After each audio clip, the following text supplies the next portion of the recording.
Hello dear student, आप सभी का स्वागत है ज्ञान जीएस के ऑफिशियल यूट्यूब चैनल पर। तो जैसा कि आप सभी लोगों को पता है कि यूपी पैट की क्लास नंबर 19 होने वाली है और ये आपके लिए बेहद इम्पोर्टेंट साबित होने वाली है। तो हमारा पेपर भी बहुत ही नज़दीक आने वाला है। तो अभी तक हम जितने प्रश्न पढ़ चुके हैं शायद आप लोगों ने उसके नोट्स को प्रिपेयर अच्छे से कर लिए होंगे।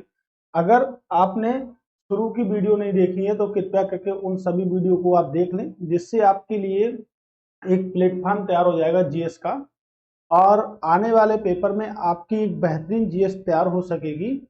तो आज के प्रश्न भी आपके बहुत ही अच्छे हैं, बहुत ही इंपॉर्टेंट प्रश्न है आज के भी। तो आज के प्रश्नों के साथ शुरू करते हैं और आपने पहली वीडियो से देखिएगा लास्ट वीडियो तक जितनी भी हमें वीडियो हैं। 1000 प्रश्नों की श्रृंखला हम अपने पेपर से पहले पहले समाप्त कर लेंगे। आज ये हमारा वीडियो लेक्चर 19 है, ठीक है, और इसी प्रकार हम आगे भी चलते रहेंगे। तो आज का प्रश्न है हमारा कि निम्नलिखित में से किसने जलियांवाला बाग हत्याकांड के विरोध में वायसराय की कार्यकारिणी परिषद की सदस्यता से इस्तीफा दे दिया था। यानी कि किसने, आपकी अगर बात करी जाए तो किस व्यक्ति ने वायसराय की कार्य परिषद से इस्तीफा दे दिया था। कब इस्तीफा दे दिया था? जलियांवाला बाग हत्याकांड के विरोध में, ठीक है।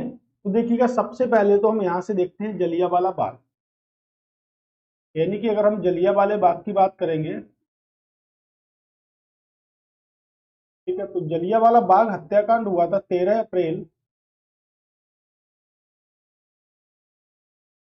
1919 को हुआ था। तो 13 अप्रैल 1919 को जलियांवाला बाग जो हत्याकांड हुआ था वो आपके कहां पर हुआ था? अमृतसर में हुआ था। क्यों हुआ था? क्योंकि यहाँ पर डॉक्टर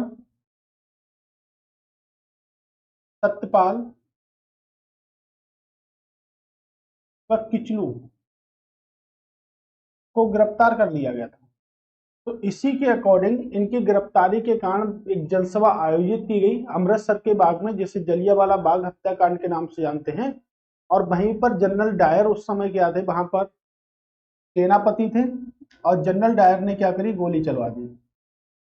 तो जनरल डायर ने यहाँ पर गोली चलवा दी। उसके बाद जनरल डायर को एक कांड के बाद जब वो विदेश चले गए, यानी कि लंदन चले गए, तो उधम सिंह ने उनको वहां पर गोली मार दी। तो ये भी प्रश्न बनता है कि जनरल डायर को गोली किसने मारी? तो जनरल डायर को गोली जो मारी थी वो उधम सिंह ने गोली मारी थी। और प्रश्न ये है हमारा कि जलियांवाला बाग हत्याकांड के समय कार्यकारी परिषद से इस्तीफा किसने दे दिया था? तो इस्तीफा किसने दे दिया था, ठीक है। तो इस्तीफा देने वाले जो व्यक्ति थे वो कौन थे? शंकर नायर। कौन थे? शंकर नायर थे, ठीक है। ये तो इन्होंने इस्तीफा दे दिया था। और अगर बात करें जमनालाल बजाज ने क्या करा, तो जमनालाल बजाज ने राय बहादुर की उपाधि का त्याग कर दिया। जो ब्रिटिश सरकार के द्वारा इनको राय बहादुर की उपाधि मिली थी उसका त्याग कर दिया जमनालाल बजाज ने। और महात्मा गांधी की बात करें तो महात्मा गांधी ने कैसरे हिंद की उपाधि का त्याग कर दिया। और रविन्द्रनाथ टैगोर की बात करेंगे तो रविन्द्रनाथ टैगोर ने सर की उपाधि का त्याग कर दिया। यानी कि प्रश्न कहीं से भी बन सकता है कि सर की उपाधि को किसने त्याग करा, कैसरे हिंद की उपाधि को किसने त्याग करा, वायसराय की परिषद से इस्तीफा किसने दिया, या कह सकते हैं राय बहादुर की उपाधि से किसने त्याग करा। तो किसने त्याग करा? जमनालाल बजाज ने राय बहादुर की उपाधि से त्याग कर दिया था। और अगर जलियांवाला बाग हत्याकांड के समय अगर वायसराय की बात करेंगे कि कौन वायसराय जलियांवाला बाग हत्याकांड के समय था, तो कह सकते हैं लॉर्ड चेम्सफोर्ड। लॉर्ड चेम्सफोर्ड जो वायसराय थे वो जलियांवाले बाग हत्याकांड के समय थे, ठीक है, याद रखिएगा। वायसराय कौन थे? चेम्सफोर्ड क्या थे? वायसराय थे। उसके बाद भारत में एक आंदोलन शुरू हुआ था जिसे कहते हैं असहयोग आंदोलन। तो ये असहयोग जो आंदोलन हुआ था ये हुआ था आपका शुरू 1 अगस्त 1920 को शुरू हुआ था। तो इस समय भारत के जो वायसराय थे वो कौन थे? तो इस समय भी भारत के जो वायसराय थे वो आपके कौन थे? ठीक है, लॉर्ड चेम्सफोर्ड थे। तो इस तरह जो हमारा आंसर होगा वो क्या है? शंकर नायर। जमनालाल बजाज ने राय बहादुर की उपाधि जो मिली थी ब्रिटिश सरकार उसका त्याग कर दिया। रविन्द्रनाथ टैगोर ने सर की उपाधि का त्याग कर दिया और महात्मा गांधी ने कैसरे हिंद की उपाधि का त्याग कर दिया था, ठीक है, याद रखिएगा आप इस बात को। अगला प्रश्न है कि सिंधु घाटी सभ्यता के विषय में निम्नलिखित कथनों में से कौन सा सही नहीं है। यानी कि सही नहीं है, कौन सा कथन है जो सही नहीं है। ठीक है, नहीं वालों पे थोड़ा सा ध्यान देना है अच्छे से। सिंधु घाटी सभ्यता की मुख्य फसलें गेहूं व जौ थी, तो बिल्कुल ठीक है, यानी कि सबसे ज्यादा गेहूं व जौ को उगाया गया था, मुख्य फसलें थी। तो सिंधु घाटी सभ्यता के लोग कुल मिलाकर 9 प्रकार की फसलों से परिचित थे। कितने प्रकार की फसलों से परिचित थे? तो 9 प्रकार की फसलों से परिचित थे। ठीक है, ये हमने पढ़ा भी है चैप्टर वाइज में। हड़प्पा के लोगों में कोई नागरिक समझ नहीं थी। भारत में सबसे बड़ी हड़प्पा बस्ती हरियाणा के राखीगढ़ में मिली है, तो बिल्कुल ठीक है, यानी कि भारत की सबसे बड़ी बस्ती कहां पर है? राखीगढ़ में है। दूसरी सबसे बड़ी बस्ती की अगर बात करेंगे धौलावीरा है। और अगर ओवरऑल सिंधु घाटी सभ्यता की सबसे बड़ी बस्ती की बात करेंगे, यानी कि मोहनजोदड़ो पाकिस्तान में पहुंच गया है, तो सिंधु घाटी सभ्यता की सबसे बड़ी बस्ती जो होगी वो कहां पर होगी? आपके मोहनजोदड़ो में होगी। सिंधु घाटी सभ्यता के लोग गन्ने से अज्ञात थे, तो ये भी ठीक है, गन्ना की खोज नहीं हुई, गन्ने का साक्ष्य कहीं से नहीं मिला। और किससे अज्ञात थे? तो धातु की बात करेंगे लोहे से अज्ञात थे। लेकिन उन्होंने सबसे पहले खोजा क्या था? तो सबसे पहले उनको मिला था तांबा। ठीक है, कुत्ते से अपरिचित थे, नहीं कुत्ता सबसे पहले पाला था इन्होंने, सबसे पहला। देखिएगा, लोहे से अपरिचित थे, तांबा सबसे पहली धातु खोजी गई, और कुत्ते से क्या थे? परिचित थे। और गन्ने से अज्ञात थे, यानी गन्ने की जानकारी इनको नहीं मिलती है। तो हड़प्पा के लोगों में कोई नागरिक समझ नहीं थी, यानी कि हड़प्पा सभ्यता जो थी वो कैसी सभ्यता थी? हड़प्पा सभ्यता बोले या सिंधु घाटी सभ्यता बोले, तो कैसी सभ्यता थी? नगरीय सभ्यता थी।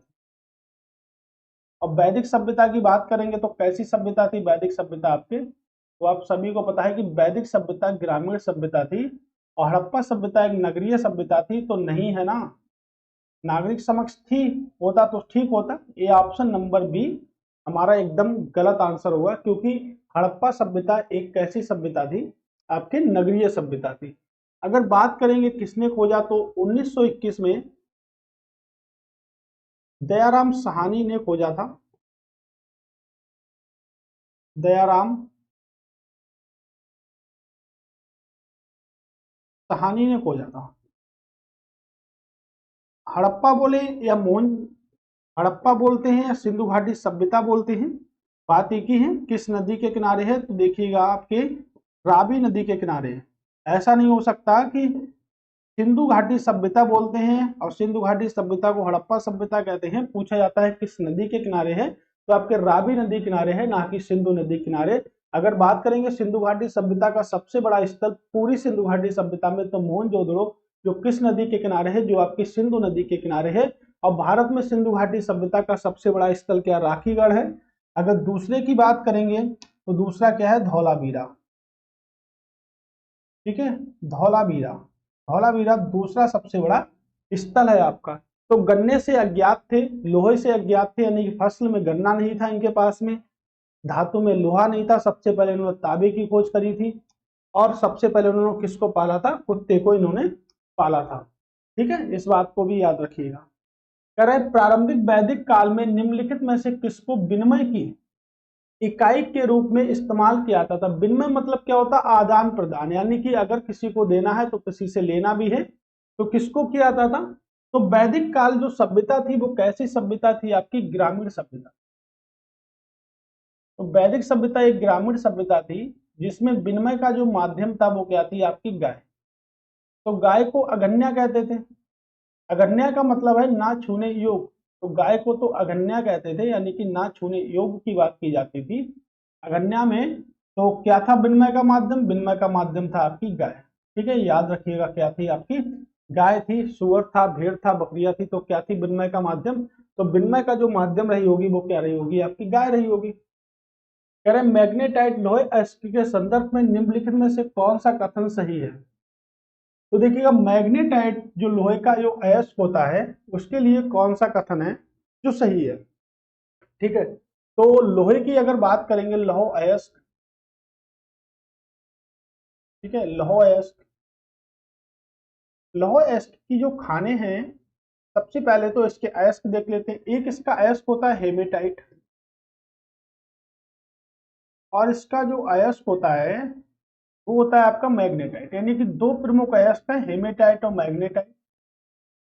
और सबसे अच्छी किस्म का जो लोहा होता है, यानी कि लोहा दो प्रकार का होता तो आपके कई प्रकार का है। एक तो पिटवा लोहा होता है और एक ढलवा लोहा होता है। ठीक है, अयस्क और एक क्या होते हैं, प्रकार होते हैं। तो अगर सबसे अच्छी किस्म का लोहा पूछा जाए तो पिटवा लोहा सबसे अच्छी किस्म का होता है। अब मैग्नेटाइट में पूछा जाए तो मैग्नेटाइट में लोहे की जो प्रतिशतता होती है वो लगभग में आपकी 72% होती है। कितनी होती है? 72% होती है आपके। अगर लौह अयस्क की बात करेंगे कि विश्व में कौन सी खानें प्रसिद्ध हैं, तो देखिएगा पिलवारा। पिलवारा की जो खानें हैं वो आपके ऑस्ट्रेलिया में हैं और लोहे अयस्क के लिए प्रसिद्ध है। तो लोहे अयस्क के लिए प्रसिद्ध है आपकी पिलवारा की खानें। ठीक है, और काजरास, काजरस की जो खानें हैं दुनिया में सबसे बड़ी खानें हैं आपकी लोहे अयस्क की, जो उत्तरी ब्राजील यानी कि ब्राजील में स्थित है। तो ये लोहे अयस्क की खानें हैं आपके। ठीक है, विश्व स्तर में लोहे अयस्क की खानें हैं। तो प्रश्न है कि मैग्नेटाइट प्रयुक्त मात्रा के संदर्भ में महत्वपूर्ण औद्योगिक लौह अयस्क है। मैग्नेटाइट के अवर चुंबकीय गुण होते हैं जो वैद्युत उद्योग में उपयोगी नहीं है। यह 70% लोहे की बहु उच्च पदार्थ के साथ बेहतरीन लौह अयस्क है। हेमेटाइट में इतने की तुलना में थोड़ा कम तत्व होता है। तो देखिएगा मैंने आपको बताया 72 होता है, तो यहाँ पर 70% है और वहां पर आपके कितना है, 72 है। यानी कि ऑप्शन नंबर सी क्या है, एकदम ठीक आंसर है हमारा। ठीक है, सही हमसे पूछा है तो ऑप्शन नंबर सी। ठीक है, प्रश्न है कि जनसंख्या पिरामिड क्या है। तो जनसंख्या पिरामिड क्या है? आयु वर्ग की एक चित्रमय प्रस्तुति, एक आबादी व लैंगिक संरचना है। जब किसी क्षेत्र का जनसंख्या घनत्व इतना अधिक होता है कि लोग ऊंची इमारतों में रहते हैं। बड़े शहरी क्षेत्रों में जनसंख्या वितरण का प्रतिरूपक। वृद्ध लोगों की जनसंख्या की संरचना क्या होता है। तो देखिएगा सबसे पहले हम समझेंगे जनसंख्या। ठीक है, अब प्रश्न बनता है कि जनसंख्या जनसंख्या लगातार लगातार बढ़ रही है, सभी को पता है। तो जनसंख्या लगातार बढ़ रही है, इसका कारण क्या है ना? जनसंख्या अगर लगातार बढ़ रही है तो इसका कारण क्या है ना? आप लोग कुछ कारण और मत समझ लेना, फिर आप कुछ और कारण समझ लो। ठीक है, ऐसा कुछ और कारण नहीं होता है कि जनसंख्या बढ़ रही है सर इसका कारण लॉकडाउन लग गया था, ये हो गया था जनसंख्या बढ़ने का कारण। तो ये हो सकता है, लेकिन हमारे इकोनॉमिक्स और जनसंख्या के अकॉर्डिंग ये नहीं हो सकता। तो जनसंख्या बढ़ने का कारण क्या हो सकता है? तो जनसंख्या बढ़ने का कारण मृत्यु दर में कमी। क्या होती है? मृत्यु दर में कमी। ठीक है, क्योंकि जनसंख्या बहुत अधिक मात्रा से बढ़ती है लेकिन मृत्यु दर में कमी बहुत कम है, इसलिए जनसंख्या बढ़ने का जो कारण है वो क्या है? मृत्यु दर में कमी। ओके, अगर जनसंख्या की बात करेंगे तो देखिएगा विश्व जनसंख्या डे की अगर बात करेंगे तो 11 जुलाई को बनाते हैं। विश्व जनसंख्या दिवस 11 जुलाई को हम मनाते हैं। और जनसंख्या का अध्ययन कहलाता है आपका डेमोग्राफी। तो जनसंख्या के अध्ययन को क्या कहते हैं? तो जनसंख्या के अध्ययन को कहते हैं डेमोग्राफी। ठीक है, डेमोग्राफी जनसंख्या का अध्ययन कहलाता है। राइट, तो यहां से हमारा जो आंसर निकलेगा, और जनसंख्या पिरामिड की अगर बात करेंगे क्या है, तो आयु वर्ग की एक चित्रमय प्रस्तुति है। क्या है? आयु वर्ग की एक चित्रमय प्रस्तुति। किस लैंगिक संरचना है आपकी? जनसंख्या। तो जनसंख्या बढ़ने का कारण क्या है? मृत्यु दर में कमी। तो मृत्यु दर में कमी जो होगी वो जनसंख्या बढ़ने का एक महत्वपूर्ण कारण होगी। ठीक है, किस संवैधानिक संशोधन द्वारा गोवा, दमन तथा दीव को केंद्र शासित प्रदेश के भारतीय संघ में शामिल किया गया? किस केंद्र शासित प्रदेश के तहत भारतीय संघ में शामिल किया गया? ठीक है, तो कौन सा होगा आपका? 12वां संविधान संशोधन। कौन सा होगा यहाँ पर? 12वां संविधान संशोधन के तहत शामिल किया गया था गोवा, दमन, दीव केंद्र शासित प्रदेश को। अगर 13वां संविधान संशोधन के तहत पूछे तो नागालैंड को शामिल किया गया था। इसको नागालैंड को शामिल किया गया था। 13वां संविधान संशोधन के द्वारा आर्टिकल नंबर अगर बात करें 371A के तहत शामिल किया गया था। और यहीं पे अगर बात करें कि 10वें संविधान संशोधन में क्या किया गया था, तो केंद्र शासित प्रदेश अंडमान निकोबार द्वीप समूह, अंडमान निकोबार द्वीप समूह, अंडमान निकोबार द्वीप समूह को केंद्र शासित प्रदेश का दर्जा दिया गया। 10वां संविधान संशोधन। तो इसमें दो चीजें हम समझ सकते हैं। एक तो हम ये समझ सकते हैं कि संविधान संशोधन क्या होता है, यानी कि संविधान संशोधन जो होता है वो क्या होता है, सबसे पहला पॉइंट। ठीक है, तो देखिएगा संविधान संशोधन है यानी कि भारतीय संविधान में अगर मूल संविधान के बाद अगर उसमें कोई अनुच्छेद या कोई आपके आर्टिकल जोड़ा जाता है तो उसमें संशोधन के तहत जोड़ा जाता है, या किसी को उठाकर रखा जाता है तो संशोधन के तहत जोड़ा जाता है। तो भारतीय संविधान को उधारों का संविधान कहते हैं और संशोधन की प्रक्रिया भारतीय संविधान ने दक्षिण अफ्रीका के संविधान से ग्रहण की है। किस देश के संविधान से ग्रहण की है? दक्षिण अफ्रीका के। तो भारतीय संविधान में टोटल मिला के 25 भाग है, जिसमें से 20 भाग के अंतर्गत क्या है, संविधान संशोधन की प्रक्रिया है। और संविधान संशोधन का जो आर्टिकल है आपके वो 368, यानी कि इतनी बात आप याद रखिएगा कि दक्षिण अफ्रीका के संविधान से ग्रहण की है, भाग नंबर 20 में है। और अगर बात करेंगे किस अनुच्छेद के अंतर्गत संशोधन किया जाता है तो 368 के तहत संशोधन किया जाता है। इतनी बात आप यहां से याद करिएगा। अब इसमें आपका एक संशोधन आया जिसे कहते हैं 7वां संविधान संशोधन। क्या कहते हैं इसे हम? 7वां संविधान संशोधन। ये आया था 1956, ये आया था 1956 में। तो इसमें एक महत्वपूर्ण पॉइंट है, जैसे आर्टिकल नंबर 153 और आर्टिकल नंबर 155। आर्टिकल नंबर 153 और आर्टिकल नंबर 155 में क्या है देखिएगा, प्रत्येक राज्य का एक राज्यपाल होगा, ये आर्टिकल नंबर 153 के अंतर्गत आता है। और वही राज्यपाल एक या एक से अधिक राज्यों का राज्यपाल हो सकता है, एक इसके अंतर्गत आता है। ये संशोधन किया गया था 7वां संविधान संशोधन 1956 के तहत। फिर से समझिएगा, प्रत्येक राज्य का एक राज्यपाल होगा और वही राज्यपाल एक या एक से अधिक राज्यों का राज्यपाल हो सकता है 7वां संविधान संशोधन 1956 के तहत। और 155 में क्या आता है आपके? 155 में आता है कि राज्यपाल की नियुक्ति राष्ट्रपति के द्वारा की जाएगी, यानी कि राज्यपाल की नियुक्ति कौन करेगा? राष्ट्रपति करेंगे। आर्टिकल नंबर 155 के तहत आता है। तो 7वां संविधान संशोधन आपको स्पष्ट हुआ, एकदम बिल्कुल एकदम स्पष्ट हुआ होगा 7वां संविधान संशोधन। ठीक है, अगला प्रश्न है कि नींबू के रस में कौन सा अम्ल होता है या कौन सा एसिड पाया जाता है? तो देखिए, कब मैलिक एसिड बात करेंगे तो किसमें पाया था? एप्पल में पाया, एप्पल में पाया जाता है। साइट्रिक एसिड की बात करेंगे तो नींबू में पाया जाता है। लैक्टिक एसिड की बात करेंगे तो दूध में पाया जाता है। और टार्ट्रिक एसिड की बात करेंगे तो देखिएगा इमली में पाया जाता है, इमली में। ठीक है, तो आंसर क्या हुआ आपका? Option number C. Option number C एकदम राइट आंसर है हमारा। ठीक है, कौन सा एसिड पाया था? साइट्रिक एसिड पाया जाता है। जल के उपचार में चारकोल का प्रयोग किस रूप में किया जाता है? यानी जल के उपचार में चारकोल का जो प्रयोग है वो किस रूप में किया जाता है? अवशोषक के रूप में, स्कंदक के रूप में, विलायक के रूप में या विलय के रूप में? तो देखिए किस रूप में करते हैं, तो आपके अवशोषक के रूप में करते हैं। ठीक है, किस रूप में करते हैं? अवशोषक के रूप में।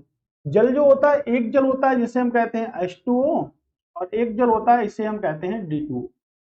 अब पूछा जाए कि D2O का रासायनिक नाम क्या है, H2O का रासायनिक नाम क्या है, तो इसे कहते हैं हाइड्रो ऑक्साइड।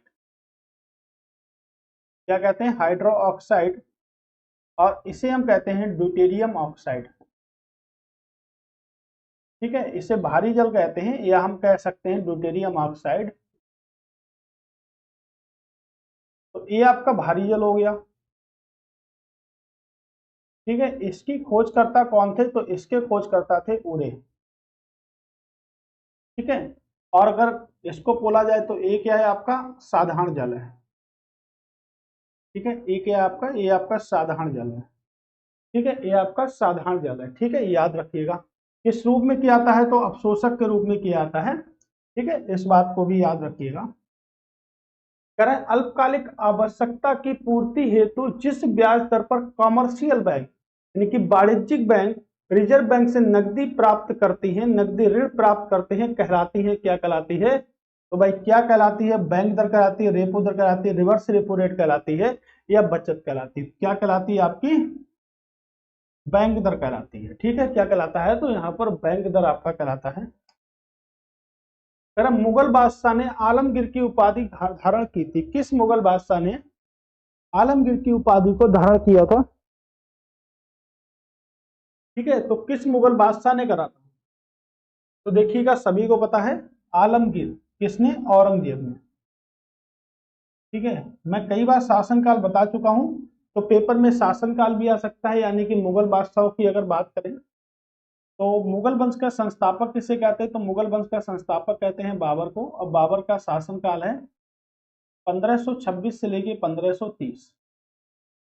ठीक है, उसके बाद हुमायूं, और हुमायूं ने 2 बार शासन किया था, एक तो 1530 से लेके 1540, उसके बाद 1555 से लेके 1556। ठीक है, उसके बाद बात करेंगे तो इनका बेटा आपके कौन, अकबर।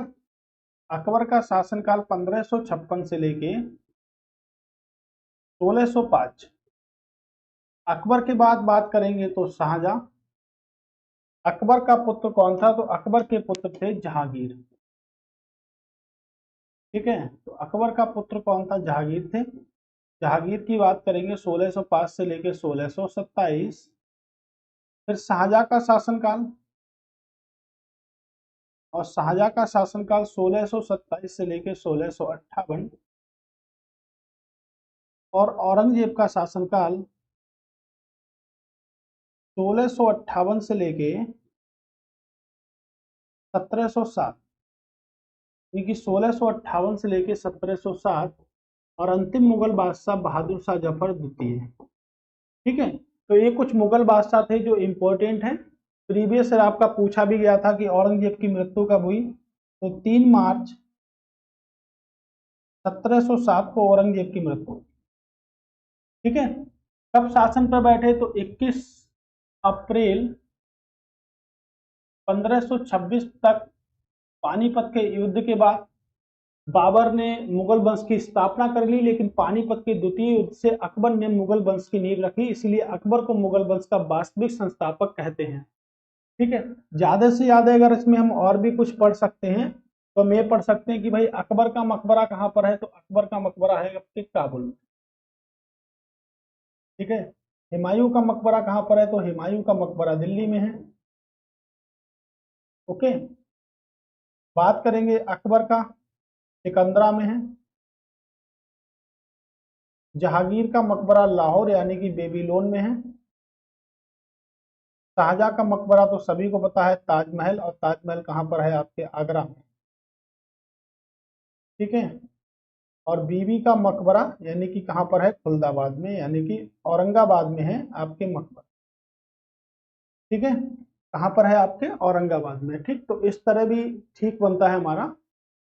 आलमगीर किसे कहते थे, तो आलमगीर कहते थे आपके औरंगजेब को। किस भारतीय सामाजिक कार्यकर्ता और राजनेता ने ब्राह्मणवाद के खिलाफ सम्मान आत्मसम्मान आंदोलन व द्रविड़ आंदोलन का नेतृत्व किया था। यानी कि जो भी व्यक्ति हैं इन्हें द्रविड़ आंदोलन का जनक कहा जाता है, क्योंकि इन्होंने नेतृत्व किया था। सी राजगोपालाचार, दक्षिण भारत में सहयोगी थे ये दांडी मार्च के। सी अन्नादुराई, पी त्यागराया चेट्टी, ईवी रामास्वामी। क्या होगा आंसर, ईवी रामास्वामी। इन्हें ही कहा जाता है। ठीक है, ये केरल से संबंधित थे, और इन्हें द्रविड़ आंदोलन का जनक भी कहा जाता है। ठीक है, याद रखिएगा। तुगलक वंश के संस्थापक गयासुद्दीन तुगलक का मूल नाम क्या था, तो तुगलक वंश के संस्थापक जो थे गयासुद्दीन तुगलक का मूल नाम क्या था, तो दिल्ली सल्तनत में कुल मिला के 5 वंशों ने शासन किया। और इब्राहिम तुगलक, जौना खां, गाजी मलिक या नसरुत मलिक। आंसर की बात करेंगे तो सभी को पता होगा गाजी मलिक। ठीक है, क्या आंसर होगा? गाजी मलिक। तो दिल्ली सल्तनत में कुल मिलाकर 5 वंशों ने शासन किया। 5 वंशों की अगर बात करेंगे तो 1206 से लेके कहां तक पहुंचते हैं ये अभी यहां पर देखेंगे। तो सबसे पहले आपका आया था गुलाम वंश। ठीक है, गुलाम वंश। ठीक है, गुलाम वंश की बात करेंगे तो 1206 से लेके 1290 तक गुलाम वंश था। और गुलाम वंश की जो स्थापना की थी वो किसने की थी? कुतुबुद्दीन ऐबक ने गुलाम वंश की स्थापना की थी। उसके बाद अगर बात करेंगे दूसरा कौन सा वंश आया, तो दूसरा वंश आया आपका खिलजी वंश। ठीक है, और खिलजी वंश का जो शासनकाल रहा था सबसे कम रहा था दिल्ली सल्तनत के इतिहास में। ठीक है, उसके बाद तुगलक वंश, फिर आ गया तुगलक वंश। अब तुगलक वंश की अगर बात करेंगे, ठीक है, ये आपका ये आ गया तुगलक वंश। तो बात करेंगे अब तुगलक वंश के बाद जो वंश आया था उसे क्या वंश कहा था? ठीक है, तो ये जो पीरियड चल रहे हैं आपके 1320 से लेके 1414, इसके बाद जो वंश आया था उसे हमने कहा था सैयद वंश। ठीक है, किस वंश की बात करेंगे? तो सैयद वंश। अब सैयद वंश को देखेंगे तो 1414 से लेके 1451 तक क्या हुआ? सैयद वंश हुआ। और सैयद वंश के बाद अगर बात करेंगे तो कौन सा वंश आया? लोधी वंश। तो सैयद वंश के बाद लोधी वंश। और लोधी वंश की बात करेंगे तो आपका अंतिम लोधी शासक जो था इब्राहिम लोधी, उसको बाबर ने पराजित किया था। और अभी हमने देखा कि जो मुगल वंश था वो 1526 में, यानी कि लोधी वंश के अंतिम शासक इब्राहिम लोधी को पराजित करने के बाद मुगल वंश की स्थापना की गई। और दिल्ली सल्तनत के 5 वंश थे और इसमें जो तुगलक वंश जो था वो सबसे ज्यादा समय तक शासन करने वाला वंश था, तुगलक वंश। और सबसे कम समय तक शासन करने वाला आपका खिलजी वंश, सबसे अधिक समय तक शासन करने वाला तुगलक वंश था। और तुगलक वंश के जो संस्थापक थे, उनका जो संस्थापक था उसे क्या कहते हैं? गाजी मलिक के नाम से जानते थे। ठीक है, किसके नाम से जानते थे? गाजी मलिक। शाहजहां द्वारा कौन सी प्रसिद्ध मस्जिद बनवाई गई थी? तो शाहजहां के द्वारा कौन सी प्रसिद्ध मस्जिद बनवाई गई थी? ये सभी को पता होगा, जामा मस्जिद। ठीक है, कौन सी मस्जिद बनवाई गई थी? जामा मस्जिद। अगर बाबरी मस्जिद की बात करेंगे तो बाबर के सेनापति मीर बंकी ने इसे बनवाया था। आपने देखा होगा कि अयोध्या में एक स्थान मिला है मस्जिदों के लिए, तो वो इसी कारण मिला है कि अयोध्या में स्थित जो बाबरी मस्जिद थी उसका निर्माण जो था बाबर के शासन काल में उसके सेनापति मीर बंकी के द्वारा कराया गया था। और मीर बंकी के द्वारा जब कराया गया था तो उसी ने इसको स्थापित की थी। इसे बाबरी मस्जिद के नाम से जानते हैं हम। शाहजहां के द्वारा जो मस्जिद बनवाई गई थी, जामा मस्जिद, कौन सी मस्जिद थी? जामा मस्जिद शाहजहां के द्वारा बनवाई गई थी। तेरा निम्नलिखित किस पर्वत श्रृंखला के बीच कश्मीर घाटी स्थित है? तो किस पर्वत श्रृंखला के बीच कश्मीर घाटी स्थित है, ये प्रश्न है हमारा। अगर बात करें कश्मीर घाटी से एक नदी बहती है जिसे कहते हैं झेलम नदी। झेलम नदी जो होती है वो आपकी कश्मीर घाटी से बहती है। और झेलम नदी पर 2 परियोजनाएं हैं बहुत इंपॉर्टेंट, इस बार पेपर में जो पूछी जाएंगी। एक तो है तुलबुल परियोजना और एक परियोजना है आपकी किशन गंगा। कौन सी परियोजना है आपकी? किशन गंगा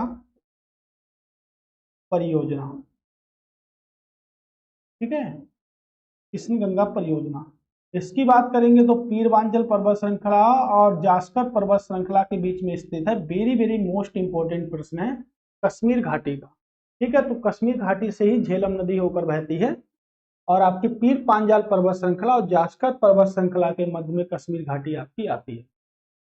उसके बाद है कि 2011 की जनगणना का शुभंकर क्या था? शेर, एक एनिमेटेड महिला, पक्षी, छड़ी के साथ एक बूढ़ा आदमी। तो 2011 की जनगणना का जो शुभंकर था वो क्या था? एक एनिमेटेड महिला, यानी कि ब्लैक बैग फाइलों का एक बैग था जिसे एनिमेटेड महिला के नाम से जाना गया। जनगणना की अगर बात करेंगे तो पहली जनगणना की अगर बात करेंगे, पहली जनगणना पहली जनगणना 1872 में की गई थी। और 1872 में जब पहली जनगणना की गई थी तो उस समय जो वायसराय थे वो कौन थे? आपके लॉर्ड म्यू। लॉर्ड म्यू की अगर बात करेंगे तो 1869 से लेके 1872, और पूरे इतिहास में पहले ऐसे वायसराय थे जिनकी मृत्यु उनके कार्यकाल में ही हो गई थी।